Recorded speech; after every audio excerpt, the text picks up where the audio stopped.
Уже 6 венгерских компаний заинтересованы в сотрудничестве с кыргызскими партнерами. Их привлекают такие сферы, как энергетика, строительство, сельское хозяйство, переработка сельхозпродукции. Фундамент на перспективу заложен на кыргызско-венгерском агропромышленном бизнес-форуме. Отечественные предприниматели получили возможность наладить деловые связи.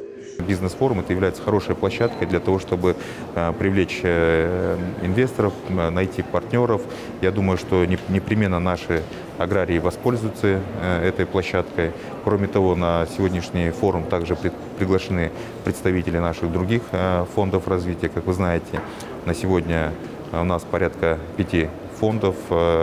Только за последнее время подписано участие в 3 фондах. Это говорит о высоком доверии, я думаю, к руководству нашей страны и в целом политической ситуации в нашей стране. Если другие государства инвестируют в нашу страну, значит у нас на сегодняшний день имеется стабильность. И очень важно сохранить эту стабильность для того, чтобы мы имели развитие. Венгерско-кыргызский фонд развития заработал в нашей стране недавно. Ранее был запущен узбекско-кыргызский. Фонды создаются для усиления экономического сотрудничества между двумя странами, где одна страна выступает главным инвестором и оказывает другой содействие в улучшении и развитии экономики путем предоставления новых технологий, профессиональных консультантов и денежных ресурсов. Мы работаем с Киргизией уже более 3 лет. У нас здесь уже есть свои устоявшиеся партнеры. Однако мы решили, что фонд и этот бизнес-форум – это отличная возможность нам заполучить какие-то новые бизнес-связи, новые партнеры. Также мы очень активно пытаемся расширить свое присутствие в Киргизстане. Многие наши семена уже знают в данном регионе.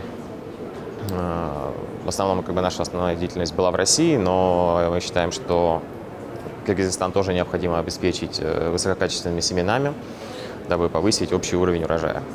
Главный упор делается на развитии тех сфер деятельности, которые могут создать максимальное количество рабочих мест и обеспечить конкурентоспособность продукции. На сегодняшний день уставной капитал фонда составляет $16 миллионов, и в последующем планируется его увеличение до $50 миллионов.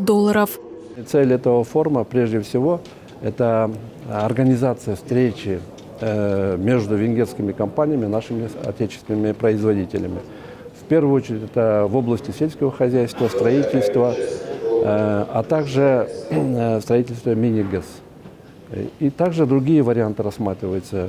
Льготные кредиты у нас в размере $16 миллионов американских, они уже поступили. Процентные ставки у нас от 1,5% до 7,25 годовых.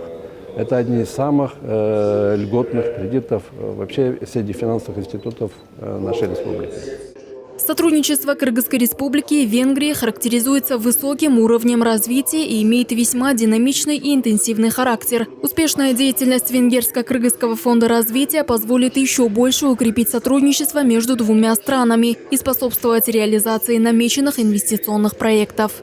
Это очень хорошая возможность для обмена опытом, потому что ранее, когда мы изучали органический сектор в Венгрии, у них очень много направлений, которые уже они разработали свои стандарты, экспортируют продукцию по Европе. И рыбоводство у них, что отличается, органическое рыбоводство очень хорошо развито, также по пчеловодству. И эти все направления нам нужно перенять, использовать этот инвестиционный капитал во благо страны и нашего сельского хозяйства. В ближайшем будущем ожидается, что Кыргызстан и Венгрия выйдут на новый уровень стратегического партнерства в торгово-экономическом взаимоотношении. По итогам мероприятия ожидаются B2B встречи, где каждая из компаний двух стран найдет для себя потенциального партнера для последующего взаимодействия. А это в перспективе может послужить хорошим стартом не только для открытия бизнеса, но и для расширения границ между рынками стран. Сымбат Алмазова, Вячеслав Кравченко, 5 канал.